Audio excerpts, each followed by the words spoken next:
So with the NBA and free agency around the corner, there are a lot of key free agents this season, including DeMar DeRozan, Kyle Lowry, and Kawhi Leonard. So should Kawhi Leonard stay with the Clippers, or should he leave? And if he does, where should he go? I'm going to say Kawhi Leonard should leave, actually. And I feel like this season was the best shot to win. Was their best shot to win the title, with no LeBron or AD or other superstar teams, no Jokic or any of them.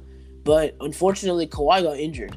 Had he not, I felt like they would have made the finals and won. Actually, I think they would have won the chip had Kawhi not been injured, but he did. So that kind of ruined their best shot at a title. And the Clippers have a great roster, but it's not good enough to compete with the Lakers, the other team in LA, or the Brooklyn Nets, or maybe even the 76ers or the Bucks. I don't know if it's good enough now, especially because they're going to have to deal with Reggie Jackson and Nicholas Batum being free agents. But since I say he would leave, I got to say where he should go. And I think that he should go to the Heat. And the Heat have a very good roster. And I think they're just one superstar away from being a contender. They're already a playoff lock almost every season now with Jimmy Butler and Bam Adebayo. But that one star will make them championship favorites. They already have Jimmy Butler, they already have Bam Adebayo, and they have several great role players. And I think if Kawhi Leonard signed with the Heat, they'd have the best odds to make the finals from the East besides the Nets. And I think they'll have a pretty good chance to beat the Nets if he goes there. I don't think he'll leave because he wants to stay in his hometown, Los Angeles. But if he leaves, he should definitely go to the Miami Heat. Yeah, I agree with you. I think Kawhi leaving the Clippers will probably be unlikely, but I think he should leave. When Kawhi was out during that the Sun series, Paul George really showed out and at being the number one option, and they almost made the finals without him. And you also have to look at the age. I mean, you said it that this was the final year that they could have, this is finally that they could have made the finals, and I agree. Like age-wise, this team's peak might only be next season if it wasn't this year. I mean, they have older players like Nicholas Batum, Serge Ibaka, Patrick Beverley, Rajon Rondo. So, I mean, Kawhi going to a younger team to win more championships is probably something he should think about. And with that, I think he should go to a team, like you said, Miami or Dallas. They are both pursuing him heavily this offseason, and they want a player like him to move into championship contention. For Miami, I feel like he would really help them as Kawhi will have his Kyle Lowry per se, with him being a leader and a vocal player on the court, and with players like Bam and guys like Duncan Robinson and Tyler Hero, I think this team will be really good next season. And for Dallas, they have enough cap space to sign him, so they could easily go for Kawhi. They have a young superstar in Luka Doncic, and with Kristaps Porzingis sliding over to the third option, he could easily benefit there. Another team to keep in mind is probably New York.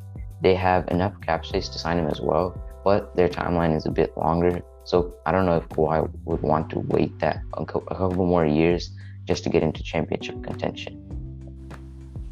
Yeah, I definitely agree with you. I think the Mavs are also another great option for Kawhi, and I know you're rooting for that too. Yeah. Yes. I just want to ask a question. Who's their coach again? I forgot. Who's? The Mavs coach. I forgot who they hired. They hired Jason Kidd and GM Nico Melli, who is working with Nike. Yeah, okay. Do you think that Jason Kidd, like, let's say the Kawhi goes to the Mavs, do you think Jason Kidd is like a good coach? Do you think he's the right coach for them? I feel like when it comes to like player relationships and player development, he'll be really good, but I just don't know how he'll come to his rotations and adjustments and like those little things. So it will be hard to tell what Jason Kidd will do because we haven't seen him have a head coaching job since 2018. So I feel like he's learned from it, especially since he won that championship in 2020 with the Lakers. but I can't say for sure. I feel like he will be good, especially when you have superstar players in Luka Doncic and Kristaps Porzingis. Yeah, I think that's fair. I think Jason Kidd, like personally, whenever he was on the Bucks or the Nets as their coach, he was a pretty bad coach. But I think I agree with you. I think he's probably learned from Frank Vogel being the 2020 champion, and I feel like that hopefully for the Mavs, that helped him out. That helped him out with playoff experience. Yeah, for sure. So Kyle Lowry, I mean, he's a big name this free agency, and he's an unrestricted free agent. With the Raptors going toward a rebuilding phase, it's probably best for him to sign to another team. So which team is the best fit for Kyle Lowry? I think it's been talked about for a long time, and people call it a match made in heaven. So I'm going to say the 76ers. Like I said, this has been talked about for a long time, at least from last season. Kyle Lowry's hometown is Philadelphia, and he has said that he wants to go home. And I know the fans in Philadelphia would love him for his tough and gritty play and his awesome effort on the court, taking all those charges, putting his body on the line, sacrificing himself for the good of their team. And I feel like he'd be a great fit on the 76ers with Ben Simmons and Joel Embiid, because when Ben Simmons is on the court, you need shooting. You need shooting, especially when Joel Embiid is there on the court too. And I feel like Kyle Lowry will help Seth Curry and Danny Green help space the floor for Ben Simmons and Joel Embiid. And I feel like he's going to add, along with shooting, playmaking, defense, and leadership. I think he'd get them a fighting chance to beat a team like Brooklyn in the playoffs. Not a favorite over Brooklyn, but a fighting chance. And I just feel like Kyle Lowry and the 76ers, like I said, seem like a match made in heaven. Yeah, I agree. I mean, Kyle Lowry is like a mini Chris Paul. Like, he's a leader, he can make players around him better, and he isn't afraid of anyone. So he would obviously make any team he goes to way better. Some places that could carve out cap space is like New York, Miami, both LA teams, and the 76ers. And I agree. I feel like the 76ers and Kyle Lowry are a perfect fit. But the thing about that is about cap space and how much money they have. They're paying Tobias Harris, Joel Embiid, and Ben Simmons $30 million. So it'll be hard to figure out how that goes, especially if you have to do a sign-in trade of some sort where you send Seth Curry and possibly George Hill away. So it will be hard to figure out that cap situation. But if not the 76ers, I feel like a team would be like the Miami Heat or the Los Angeles Lakers. Like, for the Heat, he can fit into that Heat culture, and he'll be that leader on the court. For the Lakers, he'll be a great playmaker with LeBron getting older, and I feel like he would really elevate that team. But for both situations, I feel like they already have that leader, with Lakers having LeBron and Miami having Jimmy Butler. So for Kyle Lowry, it all depends on how the players and cap space works out. Because I feel like 76ers are the perfect fit, but I don't know how they'll make that money work. Yeah, I agree with you. I think there is an issue with cap space with all these teams that are a good fit for Kyle Lowry, but that's the price whenever all these teams are title contenders.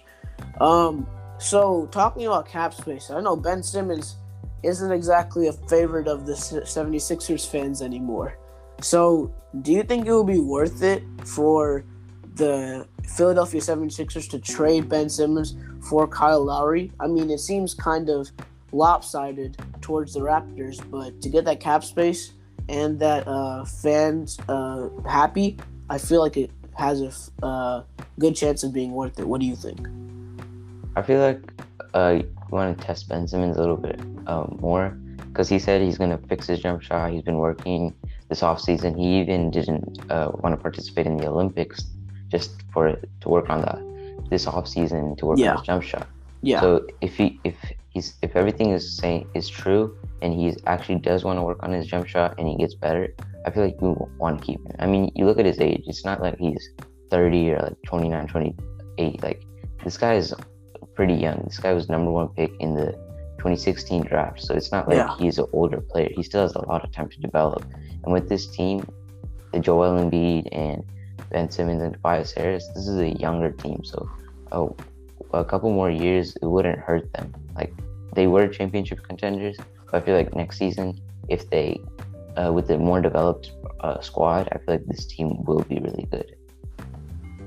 Yeah, I think that's a great point. I don't think the Simmons trade for Kyle Lowry would be worth it either. I think they have to try to figure out some other way to clear cap space. But do you think any of these teams that we mentioned, do you think Kyle Lowry on them would put them on a level with the Nets? Do you think there's any team here that Kyle Lowry being on it will help them give a good chance to beat the Nets? I mean, talent-wise, no. Like, when you have 3 Hall of Famers on the Nets, like James Harden, Kyrie Irving, and Kevin Durant, I don't think no one can really stop them. The only thing that stopped him this year was injuries, and I feel like chemistry. James Harden and Kyrie Irving, they were both in and out in the playoffs. And so, talent-wise, I don't think so. But, like, if you look at the late game situation, the close games at end of games, and just those pressure situations, I feel like whatever team Kyle Lowry goes to would be better. If you get what I mean. Yeah, I think that makes sense. So, yeah, I agree with you. I think any team that he goes to will be better, but there's no real team, like you said, talent-wise, other than the Nets, that will get on the Nets level, even with Kyle Lowry on it. I think that's a great point.